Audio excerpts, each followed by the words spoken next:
So do you have any questions about the homework?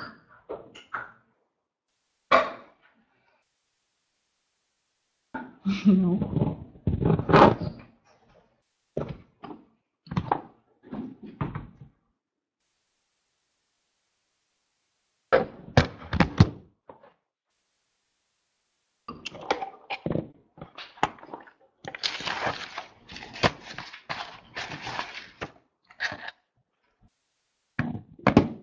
Okay.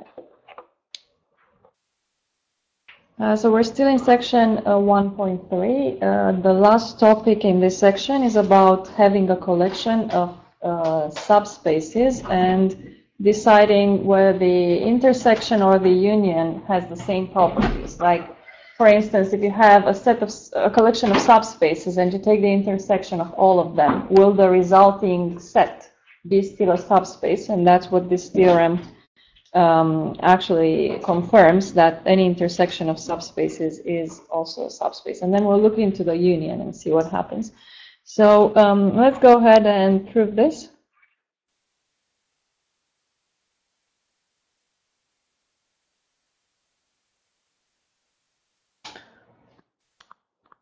So let's just say C is a collection of subspaces.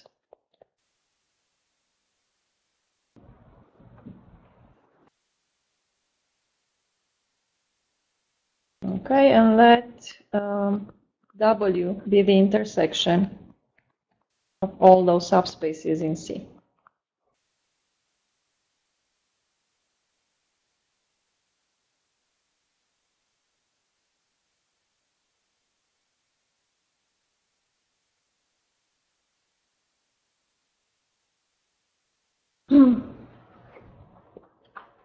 So we want to show that W is a subspace of V.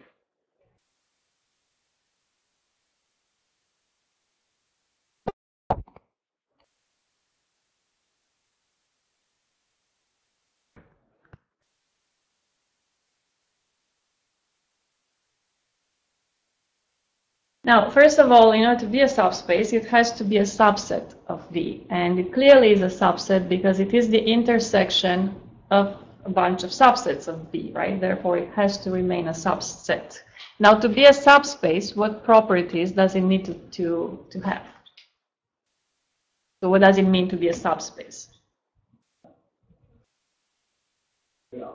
Three things. Zero. Addition. And scalar multiplication. It's kind of strange. I'm not sure if this thing is recording my voice, but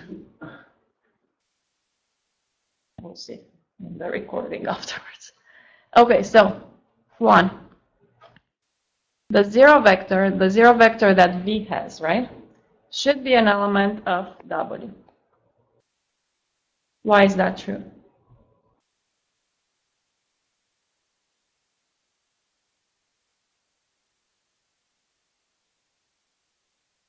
Because it's going to be in each of the subspaces, so it has to be an intersection. Correct. So every subspace in the collection, being a subspace, will have to contain the zero vector, right? So 0 will belong to the intersection of all those sets.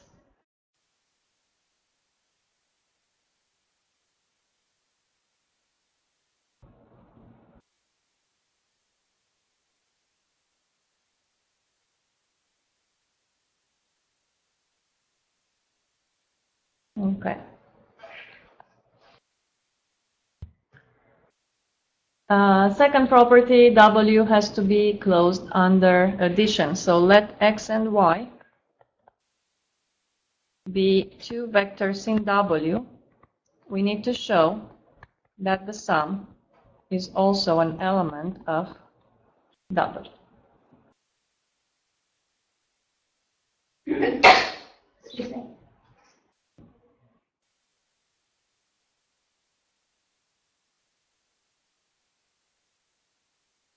So, why is that the case?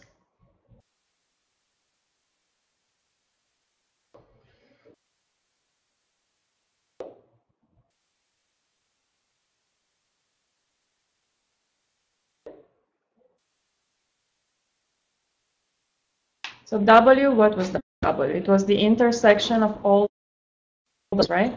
X and Y in that intersection. So doesn't that mean that both X and Y belong to every subspace since they are in the intersection? So because X and Y belong to W, which is the intersection of all of them, then they belong to each subspace from our collection C of subspaces.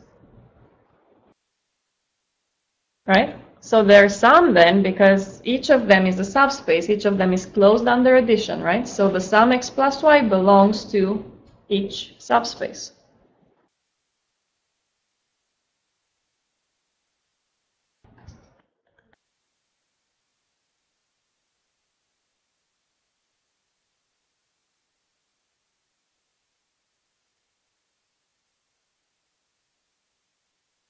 But then, because X plus Y is in every subspace, it's going to be in the intersection of all of them.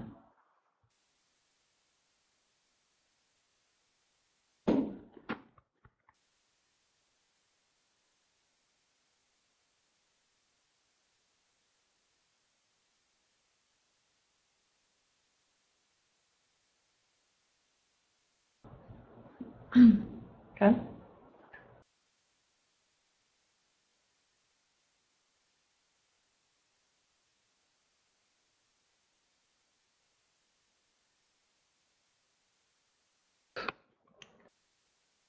Okay, third property should be closed under scalar multiplication. So let X be a vector in W, and let C be a scalar in the field. What's the field F?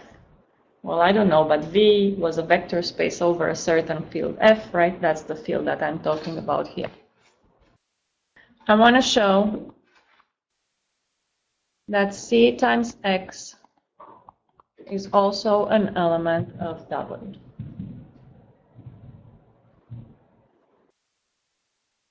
And the argument is kind of the same as above, right? Because X being in the intersection, it belongs to each of those subspaces, right?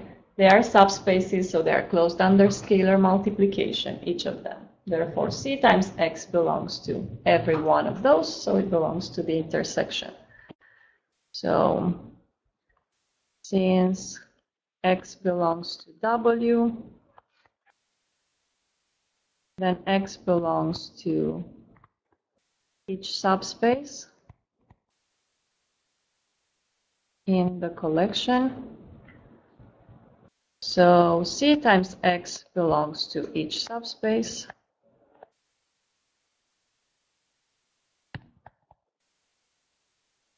Hence it belongs to the intersection, which is W. Okay? All right, so now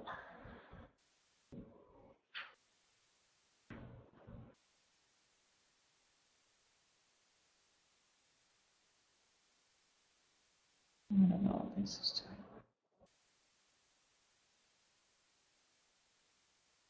okay. So in particular, what the way in which you'll apply this is that the intersection of two subspaces is a subspace, right? But it holds in general. So what about the union? So question, let's say W1 and W2 are subspaces of the same vector space V. What can you say about the union? So is W1 union W2 a subspace as well?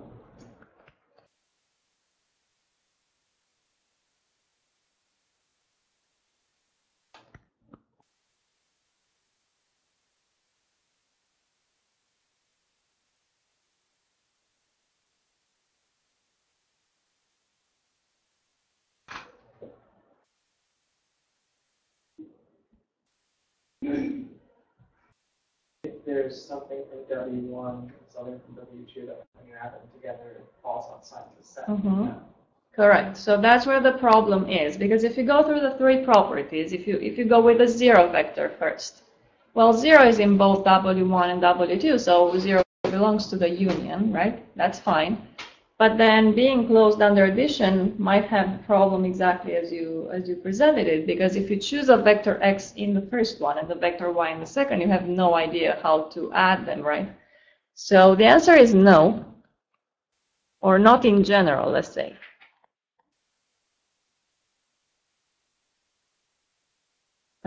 Because if you take x in the and y in the second one, then there is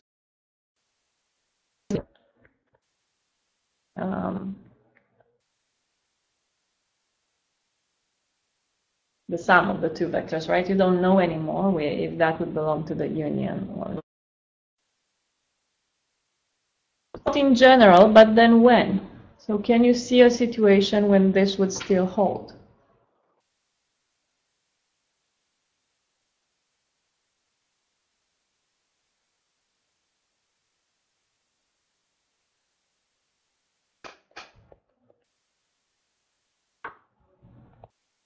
When would you be able to overcome this problem above with the sum not knowing what it does?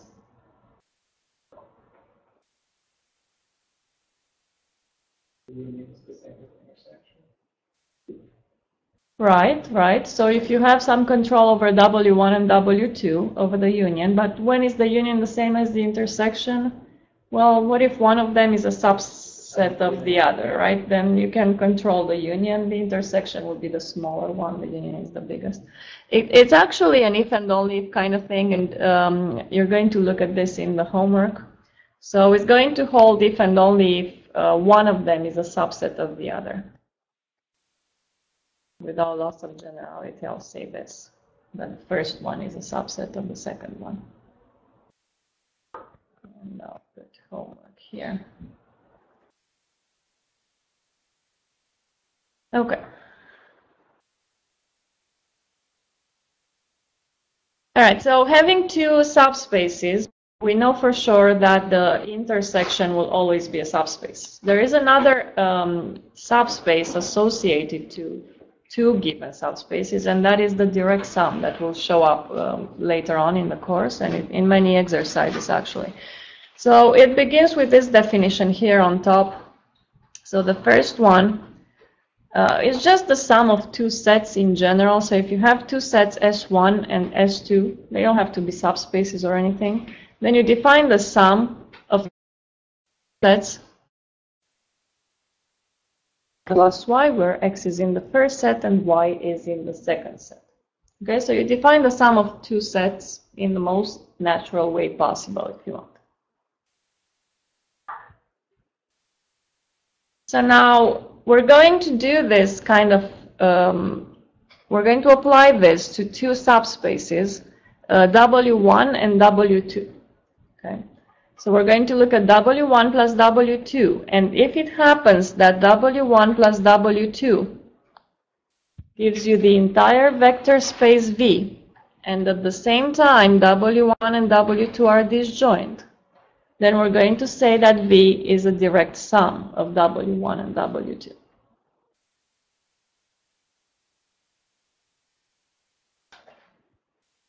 And being a direct sum is written like this, and this idea will show up over and over again later on in the course. We'll actually look at, at the properties of direct sums, but also backwards, trying to split a big space into direct sums of smaller spaces, if you want. Okay, so before we go there, I just wanted to look now at the sum, so not the direct sum necessarily, but just the sum of two subspaces and see what properties that sum has. So if you start with two subspaces, W1 and W2, it turns out that the sum is also a subspace which contains both original subspaces, W1 and W2. And more than that, part B, any subspace that contains both W1 and W2 must contain this sum between W1 and W2. So let's try to work with this a little bit to understand what's going on.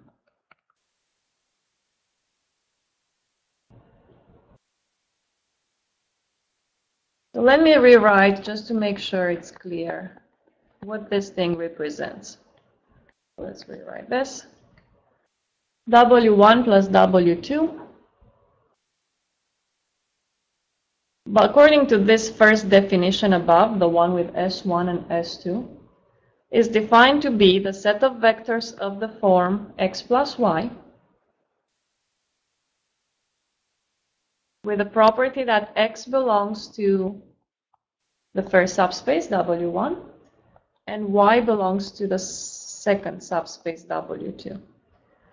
This definition and this property that we're proving now are part of the exercises of this section, but they will show up so much later on that I wanted to take a closer look into direct sums and sums of subspaces. Okay, so according to the definition 1 above, this is what W1 plus W2 is defined to be, and that's it, right? There's nothing more than that. So let's see what happens now with this. First of all, let's show that it is a subspace of V.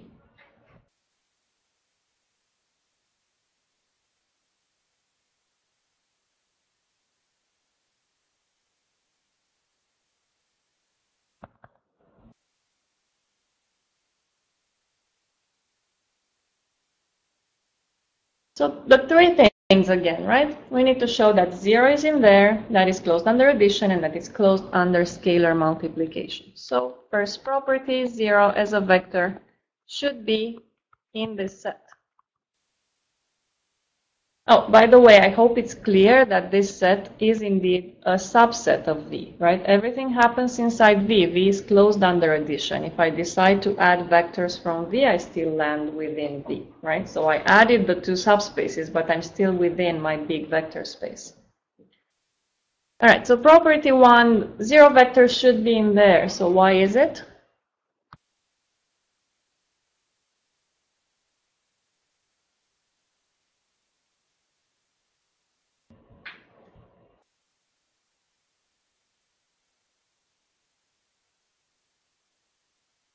An element in the sum, W1 plus W2, what does it need to look like? Like an x plus y, right? X in the first one, y in the second one. Can you express 0 like that? How? 0 plus 0, because W1 and W2 are both subspaces, so I can see 0 as an element in W1, and I can see 0 as an element of W2, and of course 0 is 0 plus 0. So it is in W1 plus W2.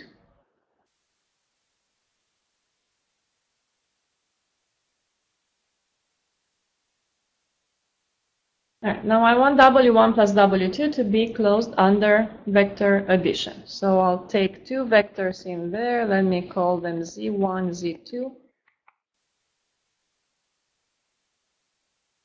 in the sum. And I want to show that Z1 plus Z2 is also in the sum.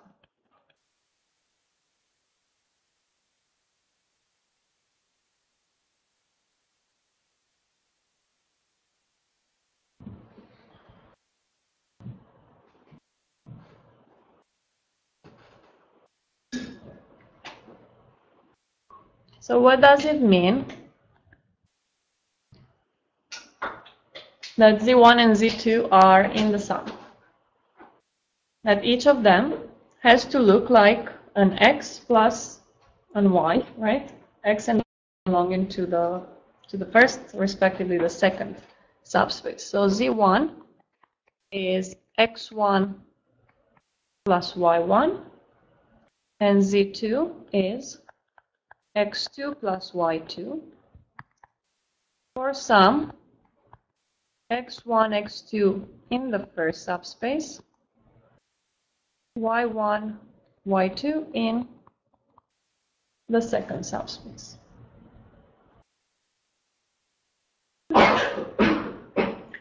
So the vector Z1 plus Z2. Okay, so let's look at that.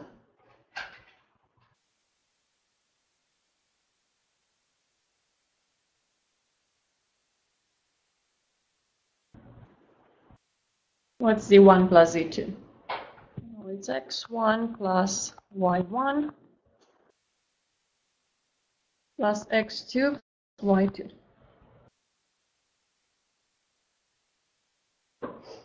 So what do I want with that, right? I want it to belong to W1 plus W2. So I need to write it as a vector in W1 plus a vector in W2. What are those vectors?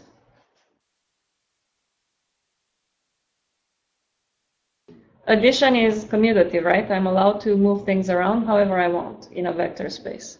So I'll regroup them.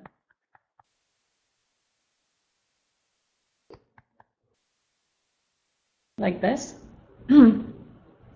Clearly, since W1 and W2 are subspaces, they are closed under addition. So this vector here is in W1, and that vector there is in W2. So Z1 plus Z2 is in the sum W1 plus W2.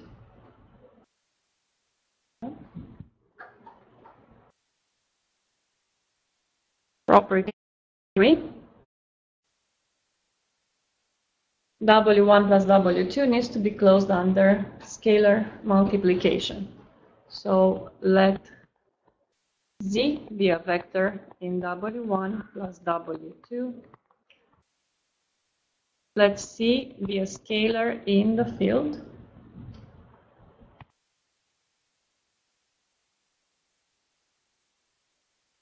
I want to show that C times Z is still in the sum.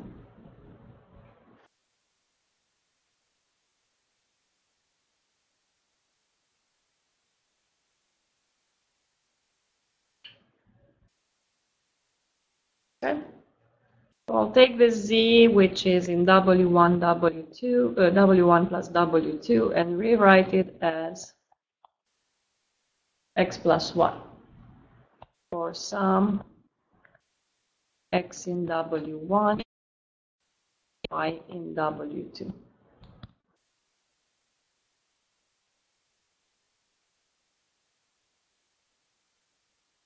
So C times Z is C times x plus y, so Cx plus Cy.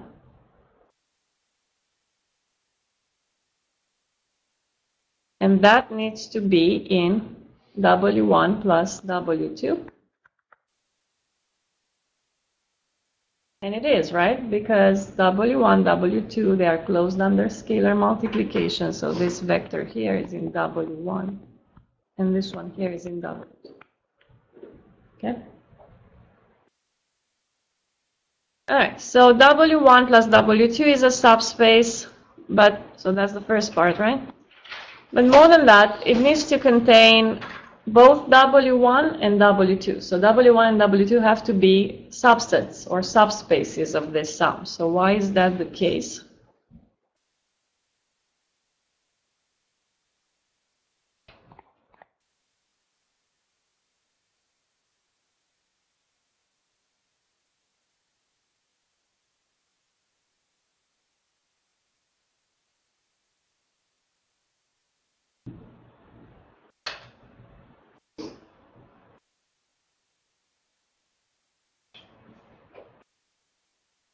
So let's try to remember, how do you show that a set is a subset of another? Show that now.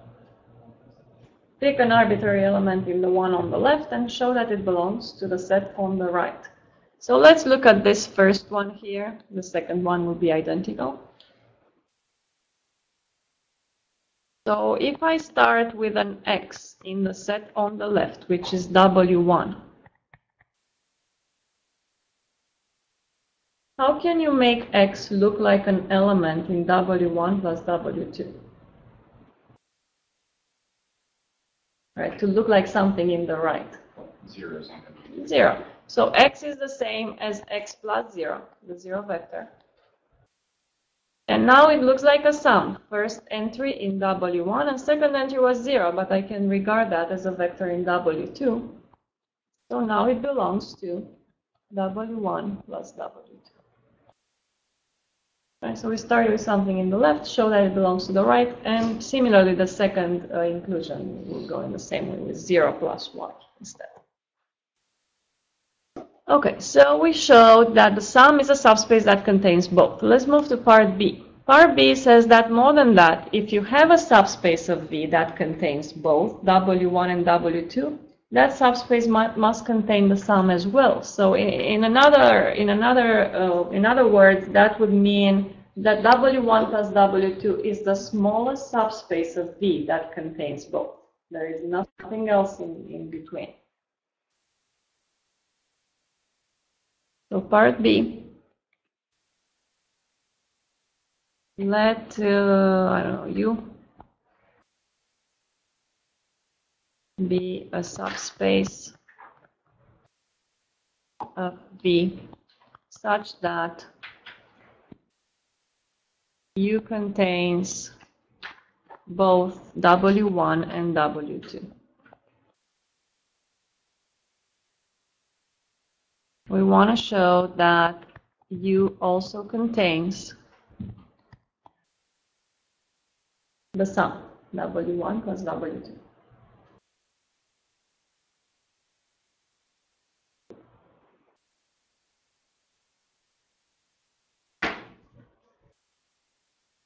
Just make sure. Yeah.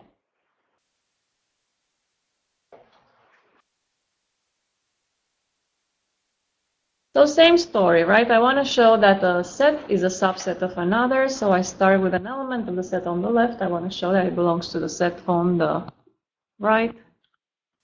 So let Z be an element of W1 plus W2. Show that this element must be an element of U.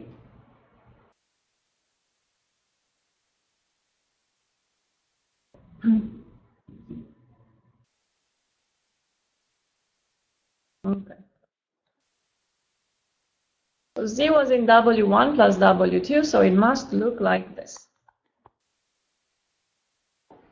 X in the first, Y in the second.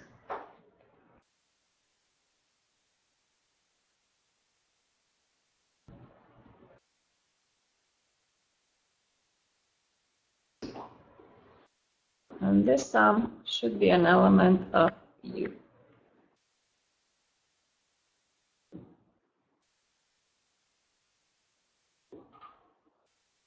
Why is that true?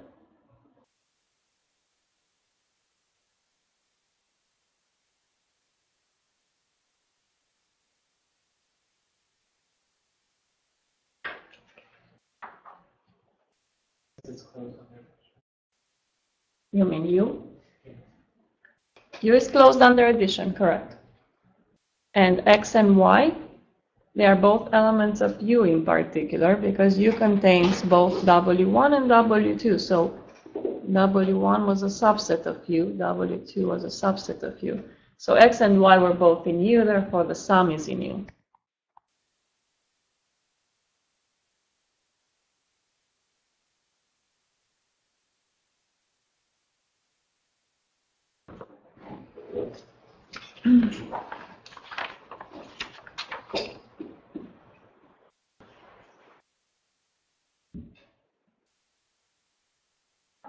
Okay. Now that we established all that, I will, for next time, you'll have some homework problems related to this. They are still part of 1.3, but pretty much all about 1.3. So we'll move now to 1.4, unless you have other questions. Okay. 1.4 is about linear combinations and systems of linear equations. There is a connection with the undergrad linear algebra that you might need maybe to review after this class if it's not clear. If you remember, in undergrad linear algebra, we used to solve systems of linear equations. So a system was something like with m equations, let's say, in n variables. And how did we do that? We associated to that a matrix, right? We had the coefficient matrix of the system and the augmented matrix of the system. And in order to solve it, do you remember the procedure? It was something not pretty nice. Gaussian elimination, right? It was a procedure that would take that matrix and put it in what was called reduced Reutersson form, to have 1 at the beginning of every row and then zeros underneath, and that would solve for basic variables in terms of free variables. So please try to review that if you forgot this idea. We'll see those kind of ideas here. I will definitely not go through the Gaussian elimination yet. We'll encounter a system here and we'll kind of mimic that procedure just by working with the system, not with the matrix. So, all right, so let's start with the notion of linear combination. So we're starting with a vector space V. So let me do this. All right, so we have a vector space V, and we don't look at the whole space, we just take a subset, right, of V. S is a subset, just a bunch of vectors. Then, a vector V is a linear combination of the vectors in S if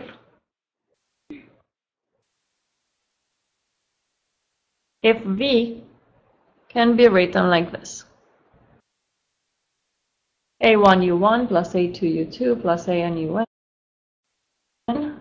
Those are scalars in the field F. And U1 through UN will be vectors in S. Maybe not all of them, right? Just some of the vectors that S has. So for example,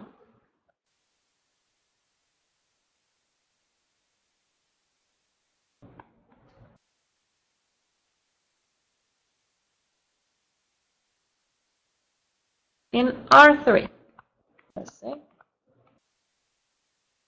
or actually let's start with R2, singular. If I take the vector 2, 5, R2, by the way, is a vector space over R. It's of the type F to the N tuples, right? So this is R2 as a vector space over R. And S here is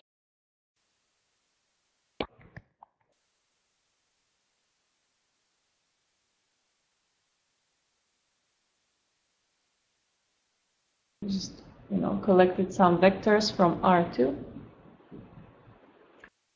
Now 2, 5, can you see 2, 5 written as a linear combination of those vectors?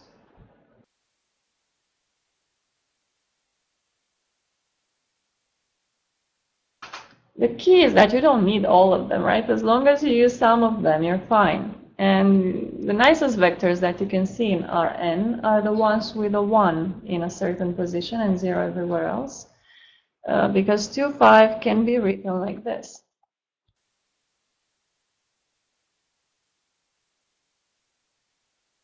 So 2 times this first vector of S plus 5 times another vector in S. So 2, 5 is a linear combination of those two vectors.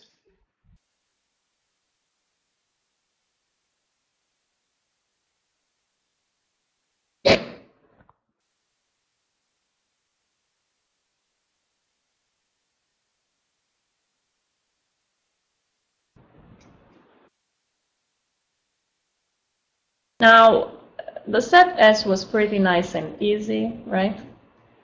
The problem becomes when the set is, when the vectors in the set are uglier than this, and the question is the same, right? I'm giving you a set of bunch of vectors there. Can you, and then another vector, can you figure out if it can be written as a linear combination of those? So, for example, let's say still in R2, still 2, 5. Can you write that as a linear combination? Let me just keep the last two vectors that we haven't used. So is that vector 2 a linear combination of vectors in S?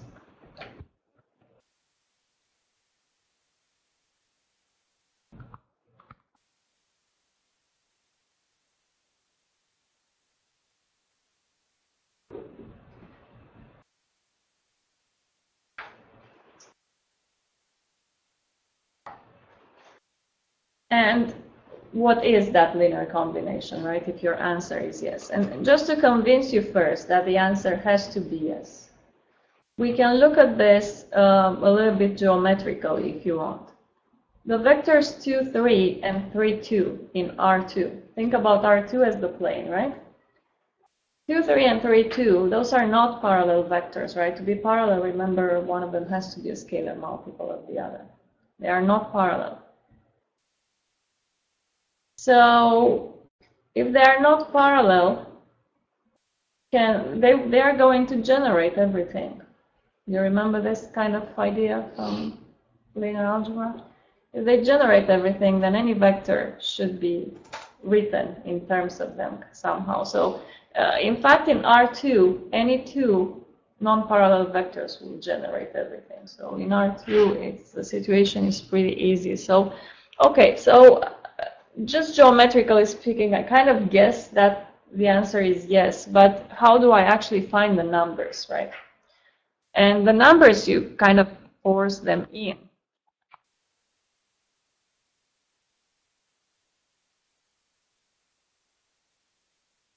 Right, because if the vector 2, 5 would be a linear combination of those two, then there would be scalars a and b such that 2, 5 equals a times the first plus b times the second vector. And what that means is that 2, 5 would have to be the vector 2a plus 3b, comma, 3a plus 2b.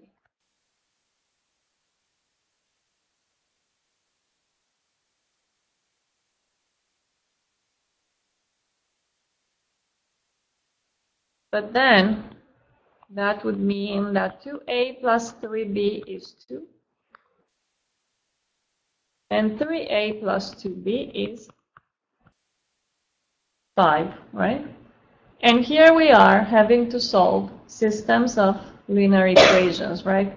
Pretty nice and easy now because we just have two equations and two unknowns, but things can get complicated really fast, right? If the set of vectors would have 10 vectors in there and it would be in R12 or who knows where, it gets pretty bad. All right, so just looking at the 2x2 system here, we have several methods for solving that. We don't really need the reduced echelon form, right?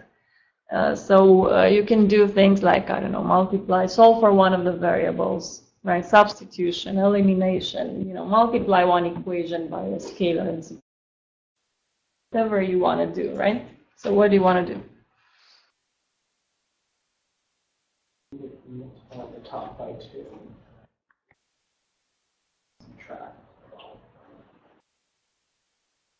Okay. But then that gives you a plus 4b equals -1. Oh, I multiply multiply the bottom.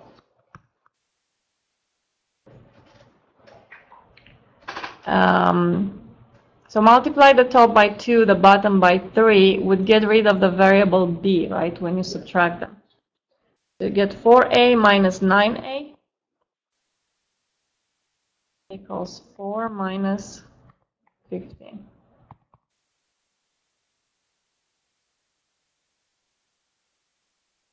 So a is 11 over 5, and b,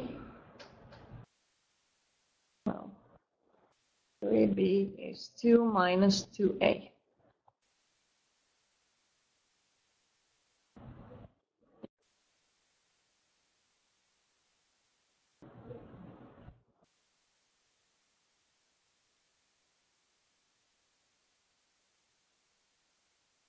So B is -4/5. So the answer is yes. The vector 2, 5 is a linear combination of the vectors in S with those coefficients A and B given here.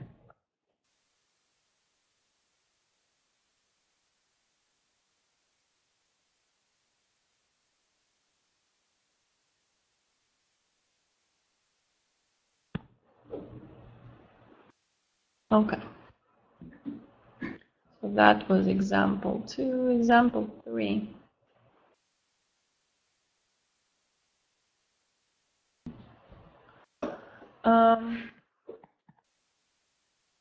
Take any set of vectors.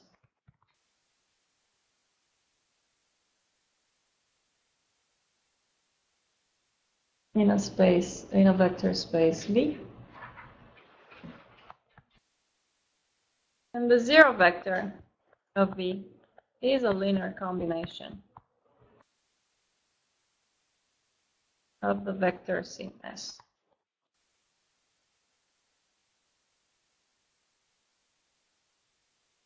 Pretty much that means that the zero vector is a linear combination of anything you want. Can you see why?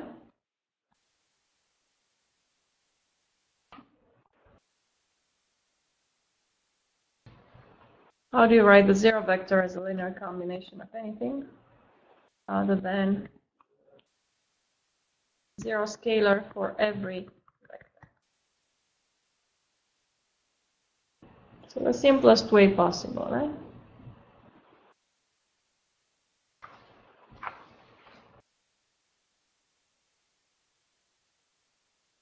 Okay.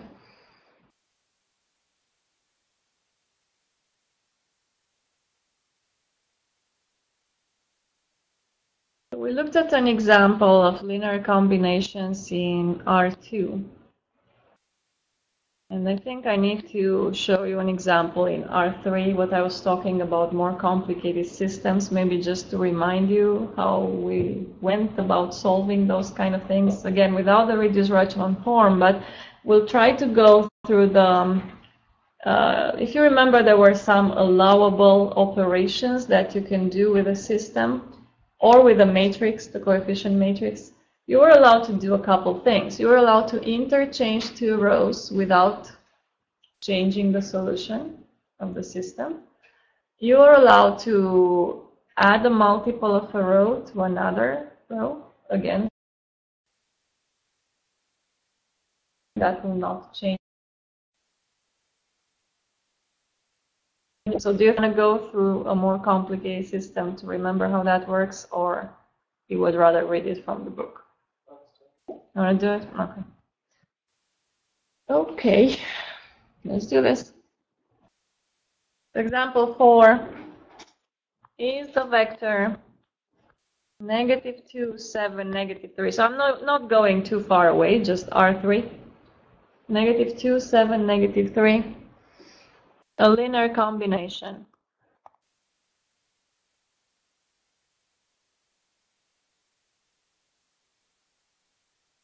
of the vectors U1, U2, U3.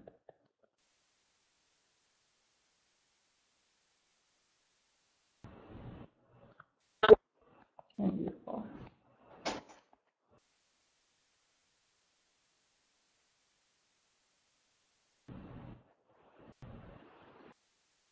Oops.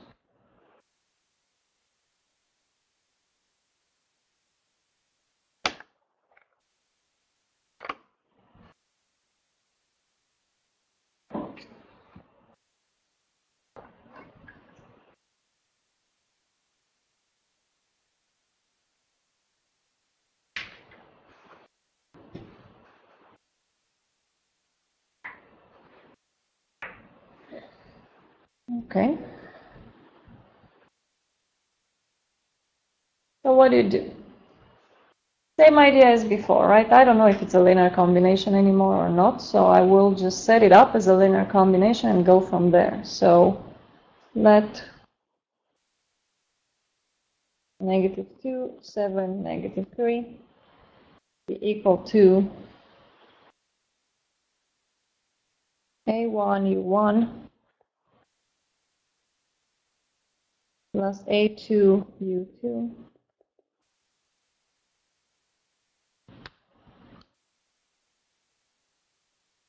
plus A3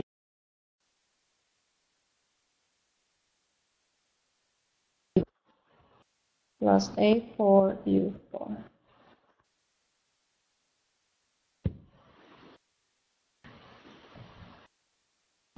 We need to solve for A1, A2, A3, A4.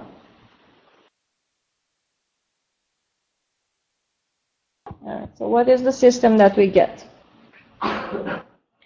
2A1 minus 2A2 minus 3A3 plus 0A4 equals -2.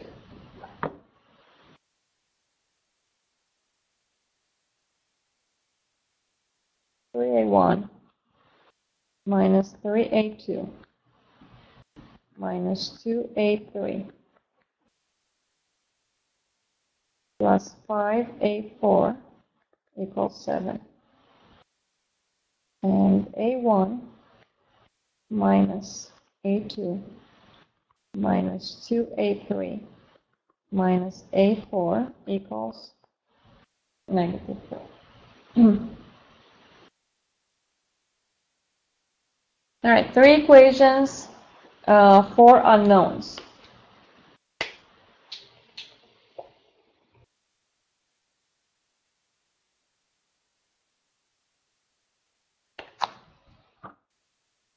So again, we can go with the system only, just arrange the equation, rearrange them, multiply an equation by something added into another equation, or we can go with a matrix from the beginning to end. The idea is the same in the end. So, okay, so one thing that you would do when dealing with a matrix, to put it in reducer echelon form here, would be to take equation 3 and move it in first position. Why is that? Because the coefficient of A1, right, you just take the first non-zero coefficient, that coefficient is 1, and it's easy in that way to make all the other coefficients of A1 equal to 0, right, underneath that column, if you think about it like this. So imagining that equation 3 is the first one, right? Equation 2 is the second. Equation 1 is the second, and 2 is the third. I can do -3 times this one. Well, actually, let me rewrite it and then. So A1 minus A2 minus 2A3 minus A4 equals -3. 2A1 minus 2A2 is -2. 3 minus 3A2 minus 2A3 plus 5A4 equals 7. Okay, so now this is equation 1, equation 2, and equation 3. So I'm going to do -2 equation 1 added to equation 2, and -3 equation 1 added to equation 3.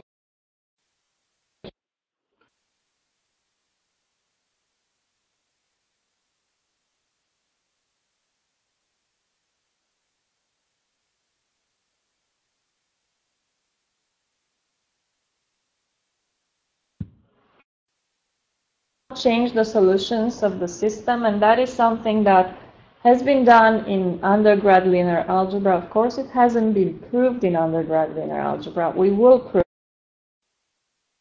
it. So when we go back to these ideas and prove them formally. All right, so what system do we get?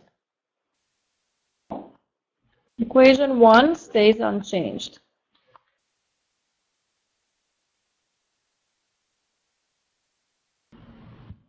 Equation 2, what does it become?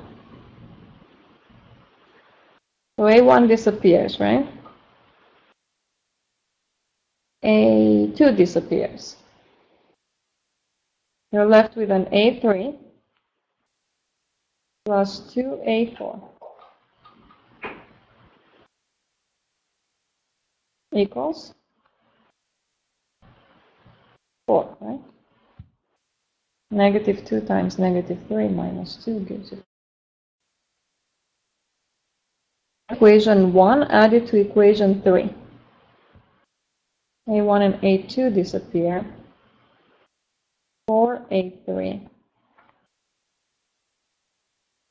plus 2A4.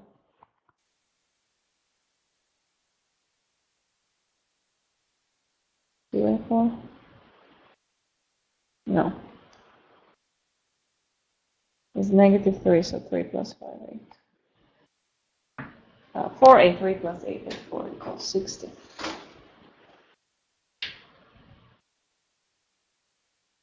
Okay, I'm allowed to divide or multiply an entire equation by the same number, and I can do so by dividing the entire equation by 4.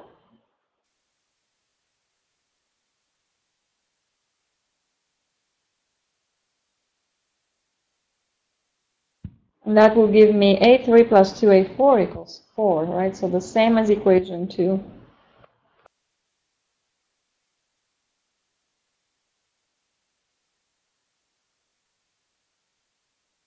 So I'm basically left with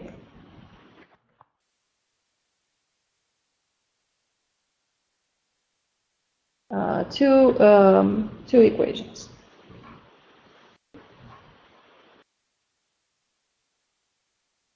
Are we done here with solving it? Because we'll have some basic variables and we'll have some free variables, right? But is this system the one that defines the solution?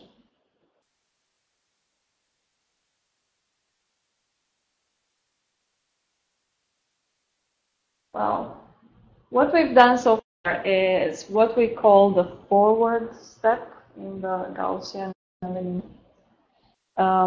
was a backward step when you would make zeros above, like this A3 here, being the first non-zero entry of that row, it would need to have zeros above it. So if I do 2 times equation 2 added to equation 1, it would eliminate it from the equation above. So I want the basic variables, which are the very first ones in the equation, to not appear again in the other equations at all. So I'm going to do 2 equation 2 added to it 1. And that gives me A1 minus A2 plus 3A4 equals 5. And then the equation 2 will stay as it is.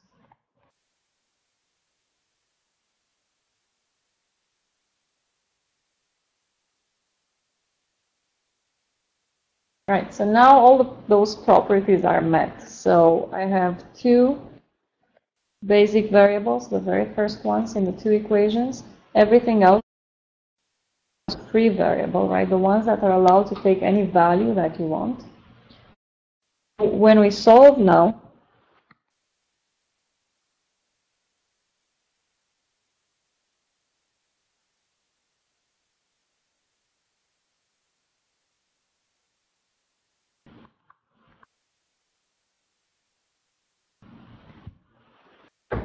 the solution will look like this, where A2 and A4 are what we call free, which means that they are allowed to take any scalar value they want. A2 and A4.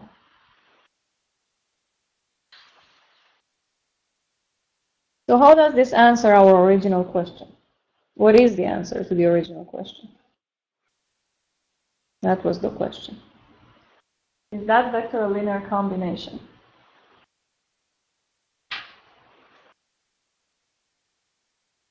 We set up a system, right? If the system has solutions, so if the system is consistent, then the answer is yes. If the system has no solutions or is inconsistent, then the answer is no, right? It's not going to be a linear combination. Our system, not only that it has solutions, it has infinitely many, right? You're not asked to just show all of them, you just need one of them. You need to produce one of them. So in order to get one solution, you just have to plug in whatever values you want for A2 and A4.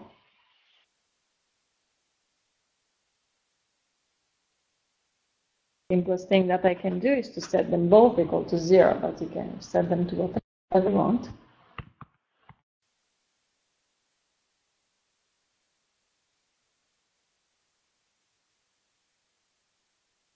A1 is 5 and A3 is 4. So our vector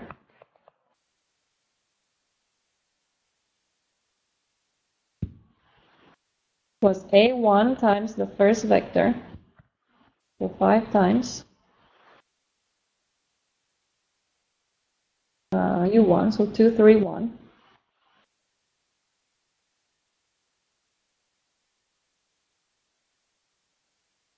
Plus 4 times the second vector.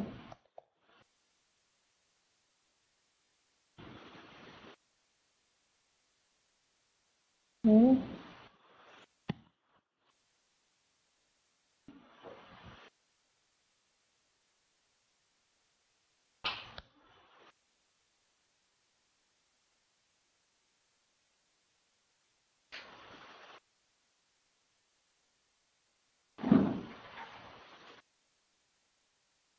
And why don't I like this answer? Yeah, 4 times the third vector. Oh, yeah. But yeah.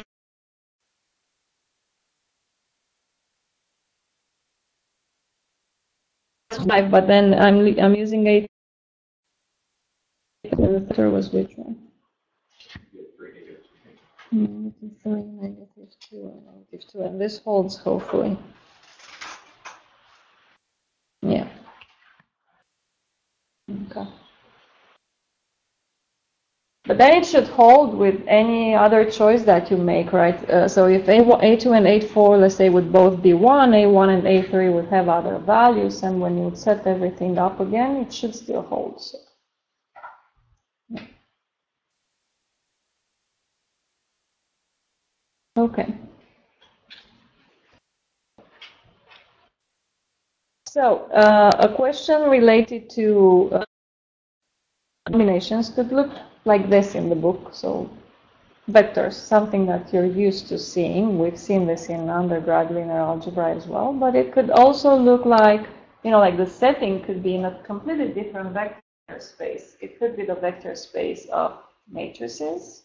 It could be the vector space of polynomials. And the question could be environment, right? For example, it doesn't make it more or less difficult, but it's just a matter of understanding the setup. So example, what number was this? 4. Example 5.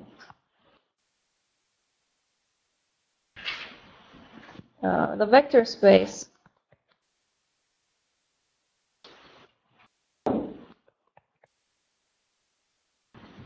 is P sub 3 of R, so the set of all polynomials, we should read at most 3. It's a vector space over R, the field is R. Is this vector,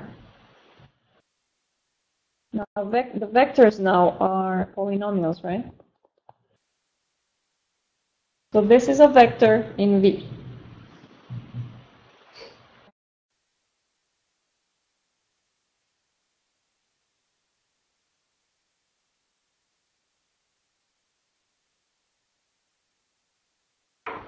And here are 2 more vectors in V.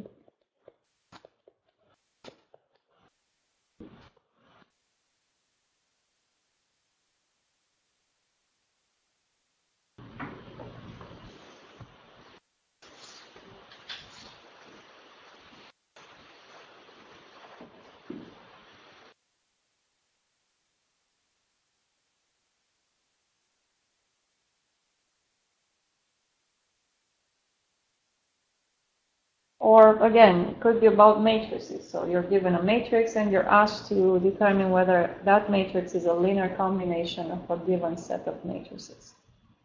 So you would set up the question in the same way as before, only that you have to be careful, you know, the actual format of the vector. So here, what would you do?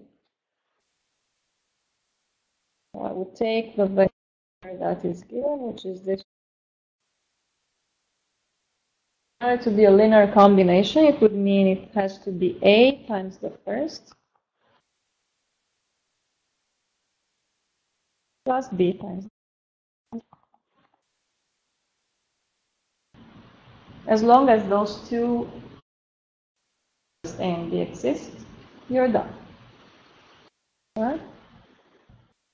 And how do you solve this now?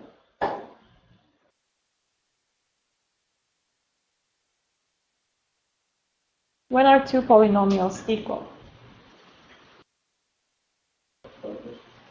Same degree, they must have the same degree, and they must have the coefficients the same, the corresponding coefficients the same.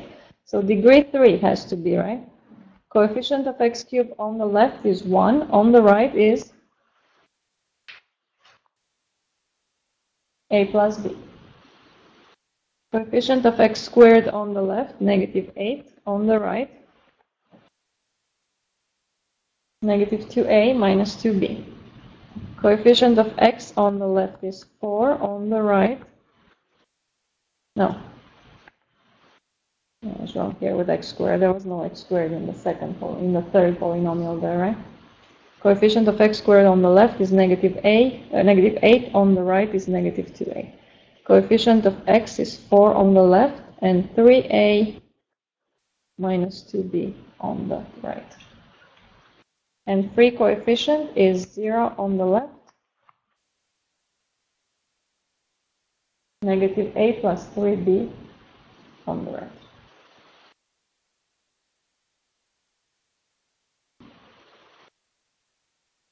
So again, we got the system, 4 equations, 2 unknowns to solve.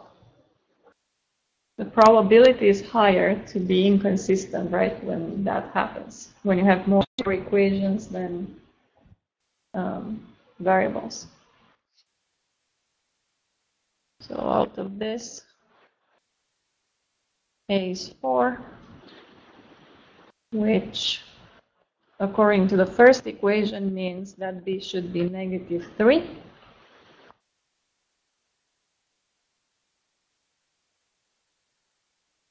And that will definitely not work in an equation like this one.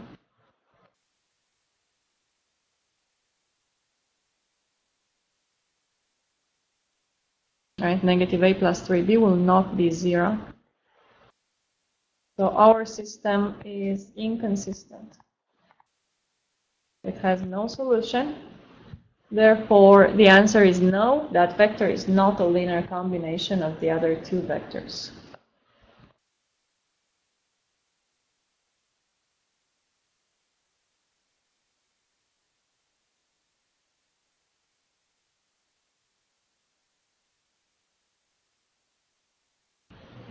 Okay.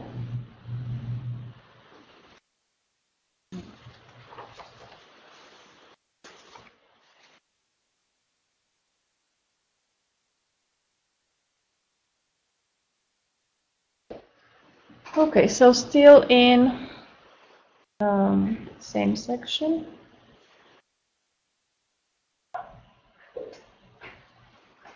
Now we take a set of vectors. So again, S is a subset of a vector space V. We define the span of S.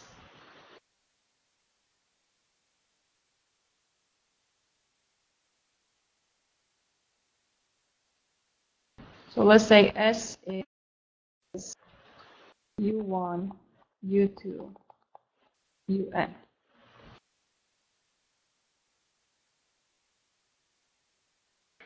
A set of vectors in V.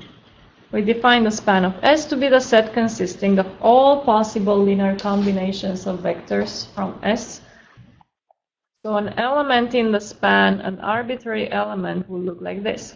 A1 U1 plus A2 U2 plus AN UN, where all those A sub i's are elements in the field, so scalars.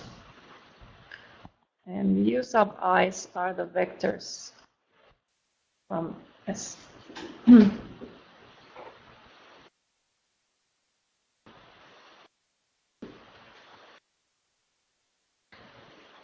For example,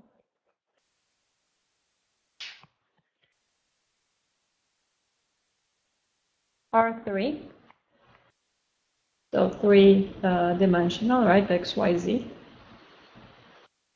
S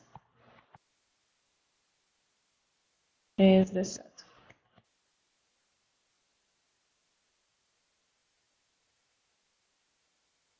What is the span of S?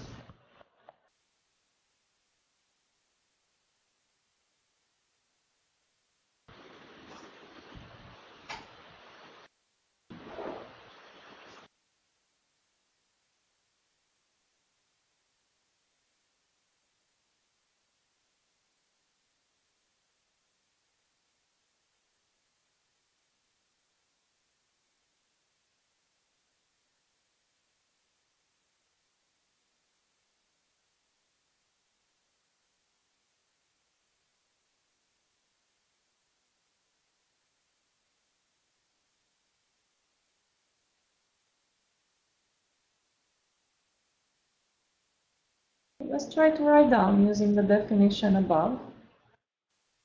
I need any possible linear combination of the, there are two vectors in this, right? So the two vectors, so A1 times the first plus A2 times the second for any possible scalars I want. I'm over R, so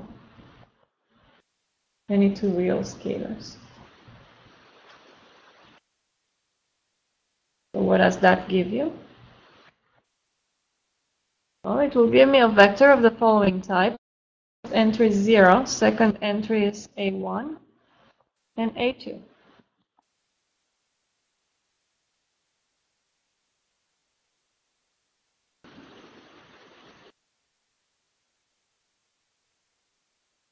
So what does this represent in R3? Y-Z plane.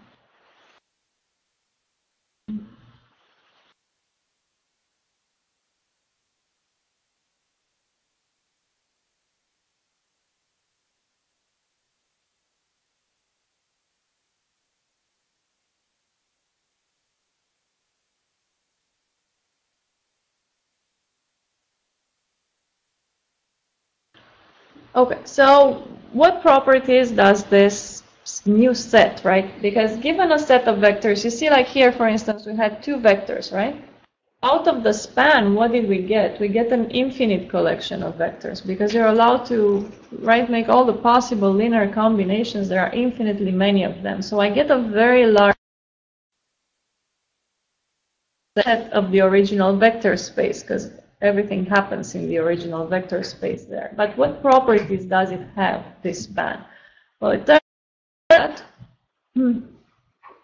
the span must be a subspace.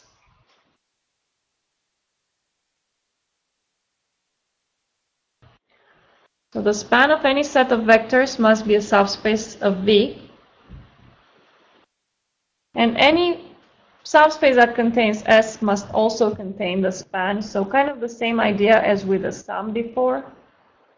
So the span is the smallest subspace that contains S. There is nothing in between.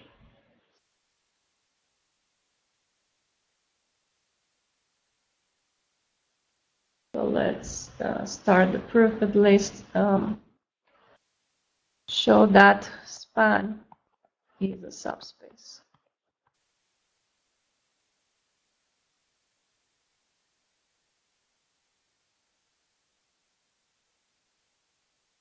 Again, to show that something is a subspace, we need to show three things, right?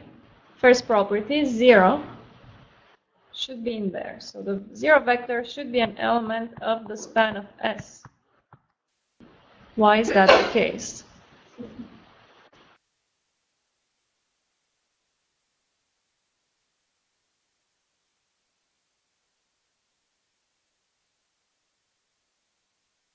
So S is just a set of vectors, U1 through UN, if you want to think of it as, labeling those vectors. Why is 0 always in the span? We've seen this before. 0 can always be written as a linear combination with all 0 coefficients. Of course, here I'm just assuming that S would be this set.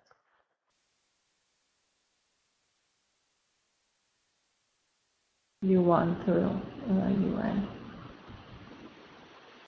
All right, so the 0 vector is in there. The span should be closed under vector addition.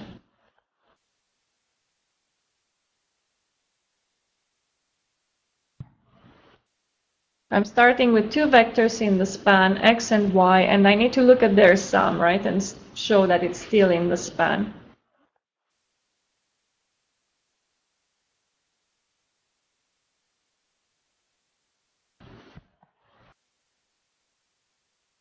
So what do x and y equal if they are in the span?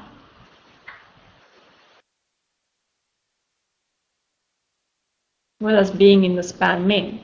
It means that they are a certain linear combination of some vectors, maybe not all the vectors, right? But at least some of the vectors in S. And I'll use all of them. If I don't need all of them, I can think about 0 coefficients where I don't need, right, some of the vectors, but I'll just put them all in here.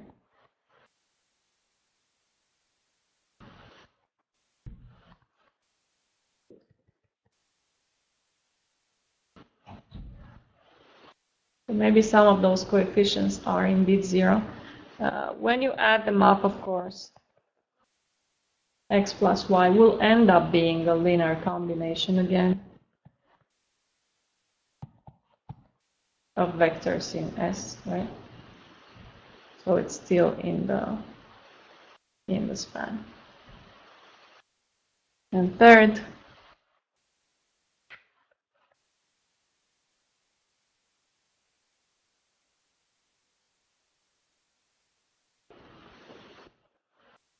I take an x in the span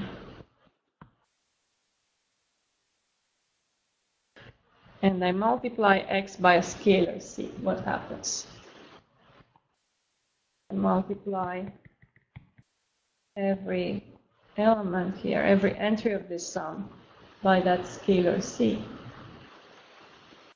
Now I can regard this as being the scalars that multiply the vectors in S, right? So it's still a linear combination now of vectors in S, so it's still an element of the span.